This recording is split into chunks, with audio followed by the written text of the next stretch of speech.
Sa inyo maraming salamat sa pagtunghay dito sa aking YouTube channel. Kung kayo ay bago pa lang, please don't forget to like and subscribe for more videos. Usap-usapan ngayon online mga kapolitika itong si Pangulong Bongbong Marcos kung saan is meron siyang interview dito sa isang Australian reporter si Sarah Ferguson. Kasi mga kapolitika is hindi masyadong nasagot ni Pangulong Bongbong Marcos yung tanong ng Australian reporter kasi tinanong ito ng mga past na nangyari sa kanyang ama. Okay, so alam naman natin yung history ng mga Marcos nung napatalsik sila sa Malacanang dahil sa plunder or sa graft and corruption mga kapolitika. Okay, but before nangyari itong interview ni Sarah Ferguson is meron ng nangyari dyan sa Australia kasi pumunta itong si Pangulong Bongbong Marcos noong mga nakarang araw dyan sa Australia na nakita natin mga kapolitika na hindi siya binigyan ng red carpet at military honors. At doon sa ating previous video, kung sino yung nakapanood sa ating previous video is na-explain na natin ito mga kapolitika kung bakit hindi siya bigyan ng military honors at red carpet. Kasi itong mga bansang ito mga kapolitika is kabilang doon sa Collective West. Kasama yung Amerika, yung Europe countries, Japan, South Korea. Sila yung mga Collective West. So itong mga bansang ito is mga first world country. Ito yung mga developed country mga kapolitika. So, kumbaga, hindi importante ang Pilipinas. Walang importansya ang Pilipinas para bigyan ng red carpet. Okay, kasi ang tingin nila sa atin is third world country at para lang tayo mga sunod-sunuran, mga tuta lang tayo mga kapolitika. So, hindi nabigyan ng red carpet itong ating presidente at military honors. So, napansin nyo yung mga netizen mga kapolitika at napansin nyo ng ating mga kababayan. Okay, so after kasi pinag-usapan doon yung Mutual Defense Treaty mga kapolitika, di ba kasi diyan yung may tension sa West Philippine Sea at yung ating bansa is naghahanap ng mga allies.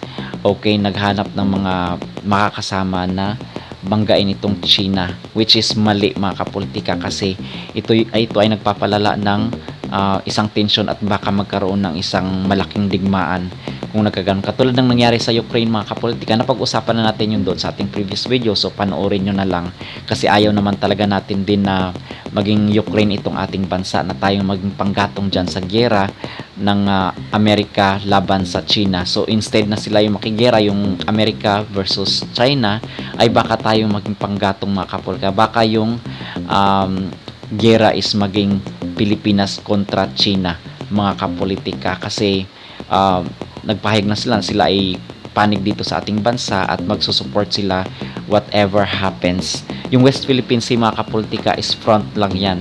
Okay? Sa totoong pakay talaga nitong mga West.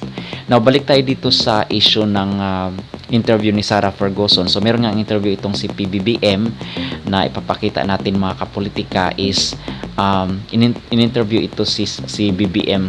Merong mga topic, merong mga paksa na inopen itong reporter na ito.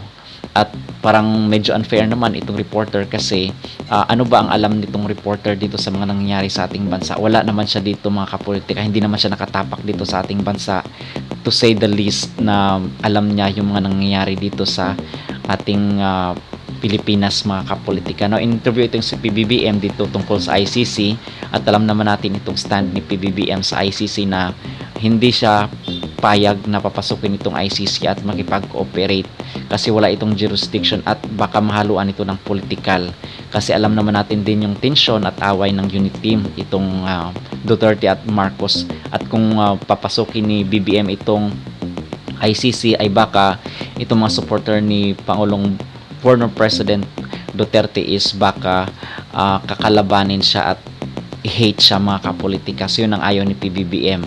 So gusto lang naman itong si PBBM is kaibigan ang Marcos at ang Duterte, but in any way ibang issue na yan mga kapolitika. So sinagot ni PBBM na mahaluan ito ng political kung papasukin itong ICC, at yung mga nabiktima naman ng war on drugs, yung mga napatay na mga hindi sangkot dito sa droga is nabigyan naman ng hustisya kung saan is yung mga pulis, merong mga kinasuhan ng mga pulis.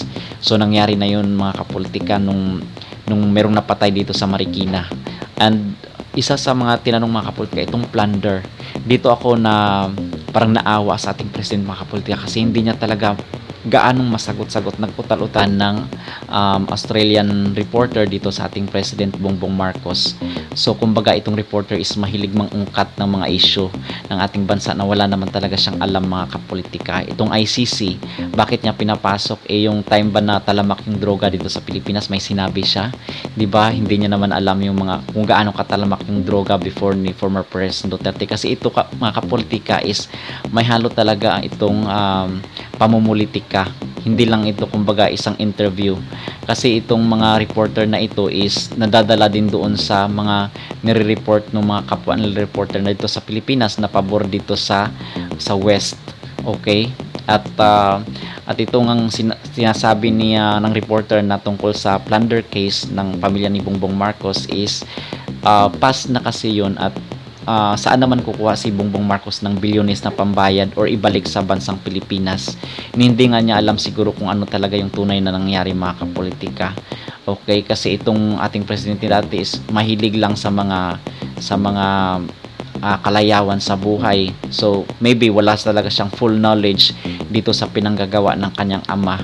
Okay, pero parang siya yung sinisingil nitong reporter na ito.